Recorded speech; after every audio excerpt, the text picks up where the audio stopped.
word gets around really fast. Oh, bam, I find out I'm gay and like 20 other people know within a minute, you know.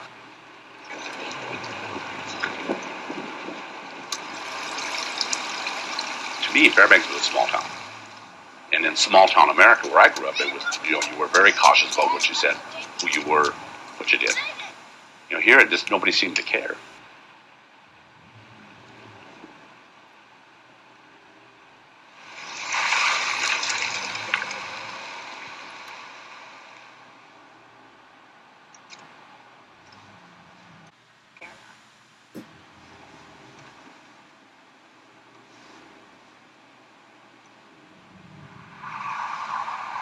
I got married in 1970, and it was a girl I went to school with, and, you know, we dated through high school, and then everybody knew we were going to get married, that kind of a thing, and I did it because that's what the families expected.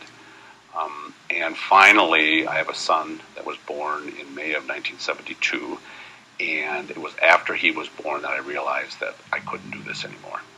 And so I decided to tell the mother of my son, and her first thing was that she suspected it, she could live with it, she didn't want a divorce.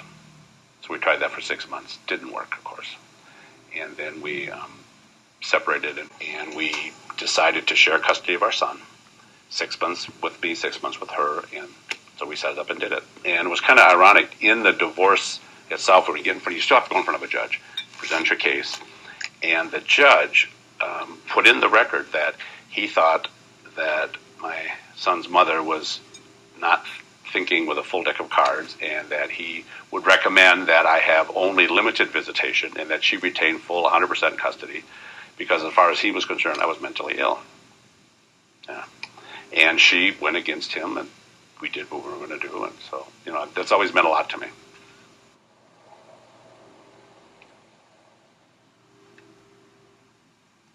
I was at Chili's, and I was with a bunch of friends, a bunch of gals. We were just having a fun night out, and some of us were lesbians and some of us were straight, and we had someone yell things out across the restaurant, and that certainly wasn't cool. It made you kind of like, wow, it kind of sucks to be here and whatnot, but at the same time, I think that probably would happen anywhere and whatnot, but I think I was expecting it to happen at some point, and some the other lesbians that were with me, they've had similar experiences. But I think what really shocked me was that my friends that were straight were like, "I'm so embarrassed to be straight. People like us do that to people," and so they're like, and they were being discriminated against too because they're with us, and so it was really hard for them. I think every one of them called their boyfriends like that night. It was like, guess what happened to me? I think I was real isolated and wasn't really sure what it really meant in terms of me. So I was probably 19, and met a few lesbians, and it freaked me out. I didn't really know what to do with it or how to handle it. It scared me, and so I'd think about the idea a little bit, and then I'd just kind of shove it aside and go on with life a little bit. But it took a little while, probably a year, to come around with the fact that word involved me.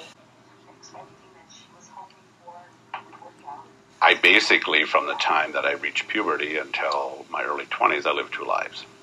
I lived what the family and society had projected me to be, which was a straight heterosexual male. But on the side, I was having gay relationships.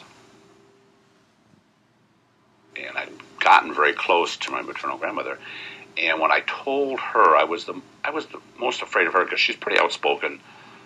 You know, she was pretty outspoken. So I thought, you know, she'd have a hard time with it. And first thing out of her mouth, she said, "Well, thank God you finally figured it out. I thought you never would." Never was an issue, never was a problem. I was born and raised in Fairbanks, so I've been here 21 years. I had my first girlfriend when I was 17 and a half. I told my mom I was gay when I was 18. I told my dad when I was 19. And I've been kind of slowly coming out ever since then. I mean, my whole family knows, so I figure that's pretty much as out as you can be.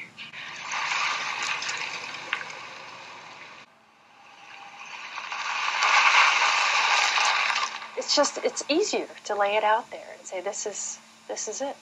And People they have something to deal with. If you don't put it out there, then they don't know. Oh, you're partners. Does that mean you own a business together? No. We own a bed. This whole issue about marriage right now, we don't even have terms. We're partners, which is kind of vague. We're domestic partners. It sounds like we wash dishes together. It's like and the whole lover term, it almost goes to the extreme on the other side. Well, we don't do that all the time. Hi, we're back to partners.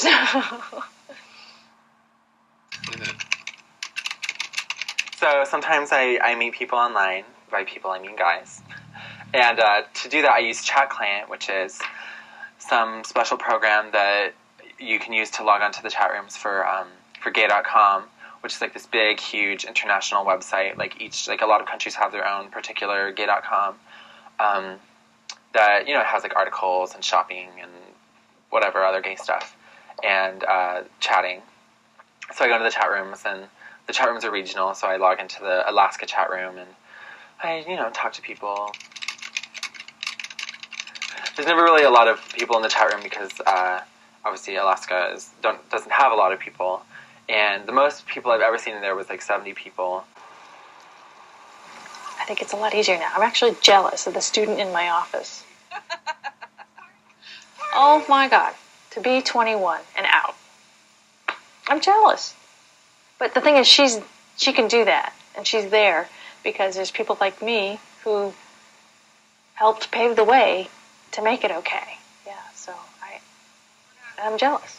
Because she doesn't have to hide. I didn't probably have to hide either.